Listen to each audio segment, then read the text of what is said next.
So, gusto nyong i-review ko yung deck ko? Okay, so let's review my deck. Charot. Amoy perfume.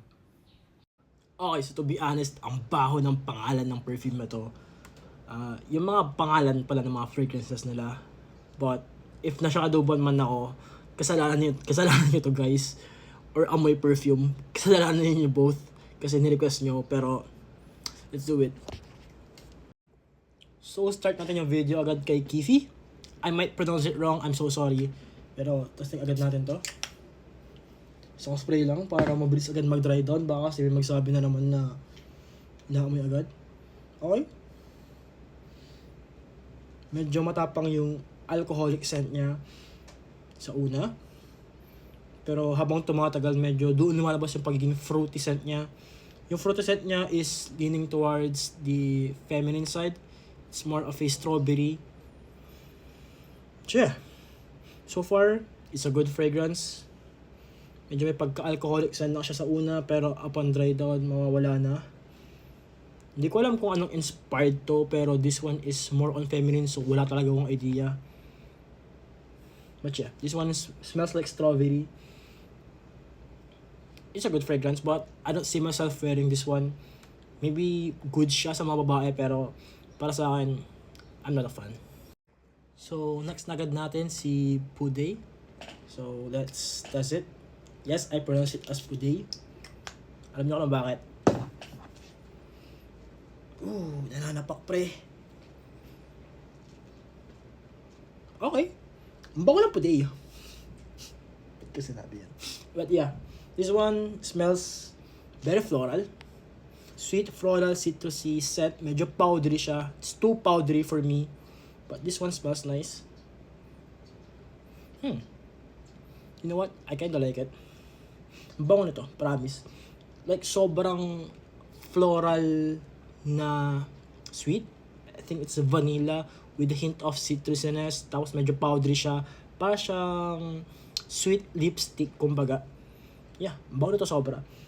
Naghahalo-halo eh. It's like floral with citrusiness, with the sweetness of vanilla. I like this one. I think I might wear Puday. Ang bango ng Puday. Tinitigan ko. Nilapitan ko. Anyways, ito tayo sa card deck. So, the spelling is deck. So, it's card deck. Okay, green-minded. Bawal yun. So, let's test this one. Okay. Air set niya. Alam ko na agad to.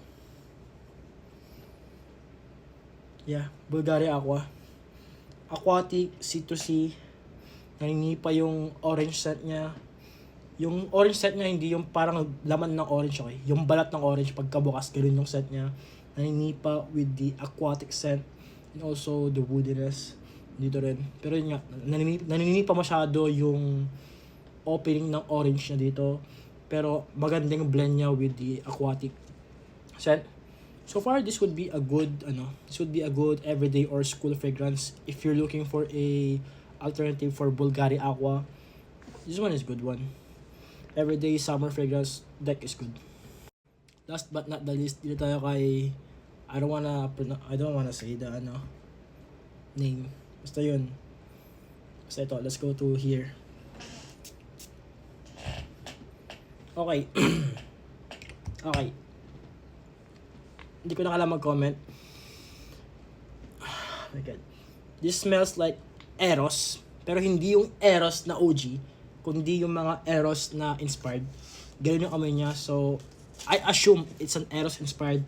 I'm not really a fan of it. It's too citrusy, minty scent na nakaka-umay actually.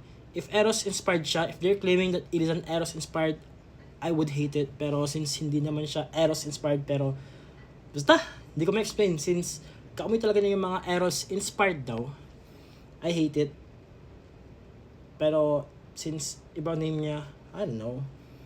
I really don't like it. I really don't like that smell. So, I'm so sorry.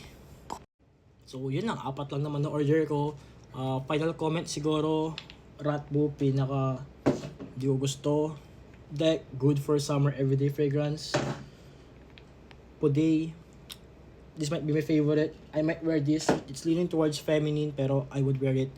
Kifi, I think ibibigay ko sa girlfriend ko since I don't think I would wear it.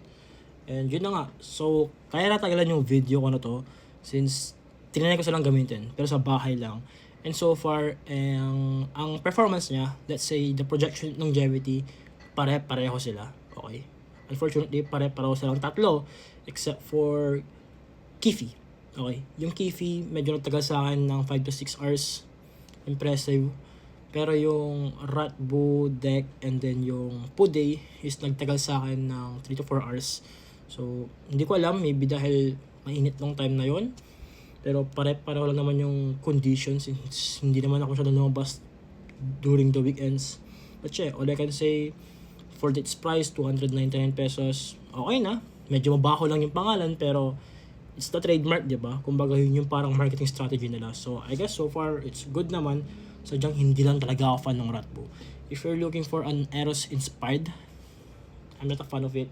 Pero yung Deck and then yung Puday, goods yun. But yeah, yun lang. Sana nag-enjoy kayo sa video na to. May natutunan kayo. Peace.